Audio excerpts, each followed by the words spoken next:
Nos llegó este Xiaomi Redmi Note 10 Pro para cambio de display.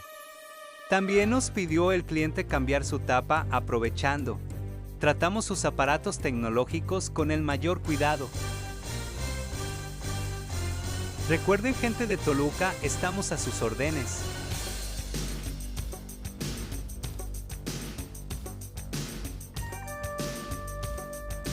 El cliente pidió calidad media de pantalla, pero le gustó mucho, como nuevo para tener una segunda vida.